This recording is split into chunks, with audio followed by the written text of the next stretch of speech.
Au moment du décès de Yasser Arafat, 4 rabbins ultra-orthodoxes viennent à Paris se recueillir devant la dépouille du président défunt. Leurs paroles, politiquement très incorrectes, ne trouvant aucun lieu pour s'exprimer, Dieudonné, au nom de la liberté d'expression, leur propose son théâtre pour une conférence de presse. Alors ceci n'est pas un sketch, hein, pas confondre.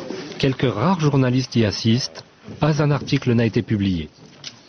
Nous avons le plaisir d'accueillir ici 4 rabbins extraordinaires qui représentent le mouvement Naturei Karta, les protecteurs de la cité, qui sont radicalement antisionistes et qui ont tout de suite accepté l'invitation de venir ici dans le théâtre de Dieudonné parce qu'ils savent que dans le monde entier, on essaye d'empêcher les gens de réfléchir et d'agir selon leur intuition, leur bonté, leur qualité spirituelle, en les accablant sous les accusations d'antisémitisme. Donc même sans connaître Dieudonné, ils étaient persuadés que c'était une accusation infondée.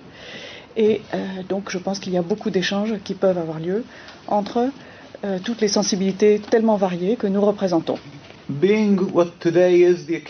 Étant donné la raison de ma présence parmi vous, je pense qu'avant d'aborder les sujets que je vais traiter, je me dois d'évoquer la mémoire du président Abou Ammar Yasser Arafat, qui était un homme exceptionnel, sortant de l'ordinaire.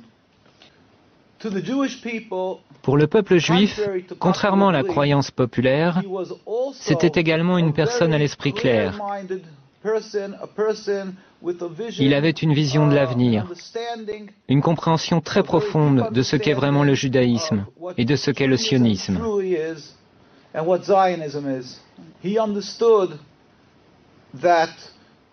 Il avait compris que le judaïsme est une sainte religion, plurimillénaire. Et il n'avait absolument aucune forme d'animosité, d'une quelconque façon, à l'encontre du judaïsme ou du peuple juif. Au contraire, il savait que le sionisme est très différent. C'est ce que j'expliquerai brièvement.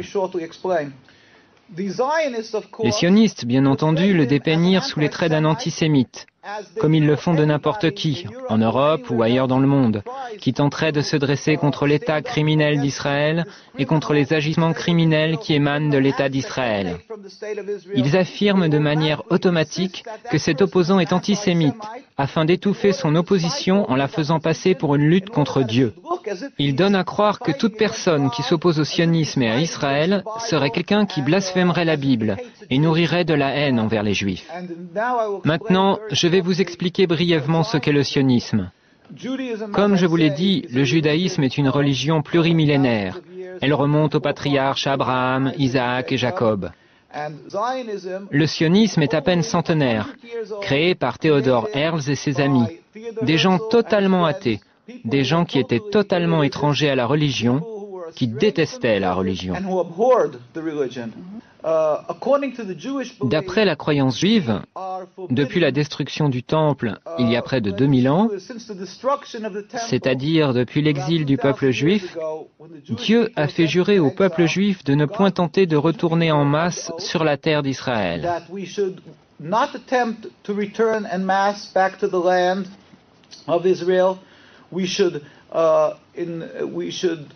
Nous ne devrions jamais nous rebeller contre une quelconque nation.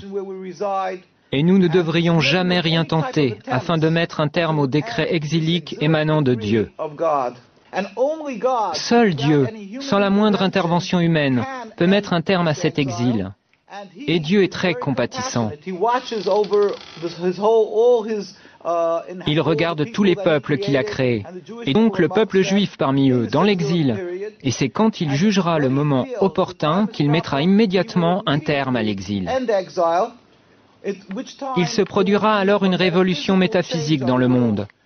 Le monde entier reconnaîtra qu'il n'y a qu'un seul Dieu, et il le servira, rassemblé dans l'harmonie et la paix. Nous n'utiliserons pas les armes, ni ne lancerons une offensive militaire pour convaincre les gens qu'il n'y a qu'un Dieu unique. Simplement, nous nous lèverons tous ensemble pour servir Dieu, ce à quoi un juif aspire, ce qu'il espère, ce pour quoi il prie. À l'époque, au début du sionisme, à ses prémices, les rabbins se sont insurgés unanimement. Ils protestaient disant « C'est un blasphème, c'est de la rébellion contre Dieu. Si cette idéologie est mise en application, nous en souffrirons terriblement. » Malheureusement, les sionistes ont réussi. Tout d'abord, ils voulurent aller en Ouganda. Là-bas, il y avait des terres vierges, mais ils comprirent que la nation juive ne les suivrait pas. Aussi se jouèrent-ils et abusèrent-ils des espoirs et des aspirations que pouvait entretenir tout juif à retourner à Jérusalem, et ils leur dirent « Nous sommes en train de vivre les prémices de la rédemption. Viens, suis-nous, retournons ensemble sur la terre d'Israël. »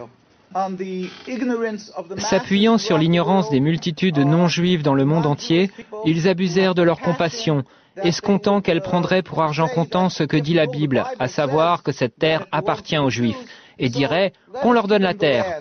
Ils ont utilisé ces sentiments afin de poursuivre leur entreprise, de marquer des points sur le terrain, dans l'objectif de s'accaparer la Palestine. La Palestine était un pays peuplé d'êtres humains, les Palestiniens, c'est-à-dire les Arabes habitant cette contrée, ainsi que des Juifs orthodoxes qui craignent Dieu. Et tous dirent comme un seul homme, « Nous ne voulons pas d'un État d'Israël, nous ne voulons pas de ça. » Et étant donné que les sionistes ont usurpé la terre, qu'ils sont allés en Palestine et qu'ils l'ont volée au peuple palestinien, ils ont soumis ce peuple par la force des armes, puis ils l'ont expulsé. C'est là une seconde grande tragédie, une transgression, une rébellion contre Dieu, un agissement criminel contre Dieu. Et tous les rabbins étaient contre ces exactions. Ils étaient ulcérés, révoltés par ce que ces juifs non religieux avaient fait. Je terminerai par ceci.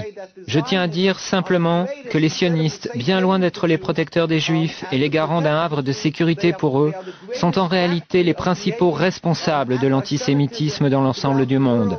Là où l'antisémitisme n'existe pas, les sionistes le fabriquent. Ils sont les principaux responsables des dissensions et de la haine envers les juifs dans le monde entier. Nous prions. Nous demandons à tout le monde de prier pour la liberté de la Palestine et pour la venue du jour où la gloire de Dieu sera révélée au monde entier et où nous pourrons tous le servir dans la paix et l'harmonie dans un futur proche. Amen.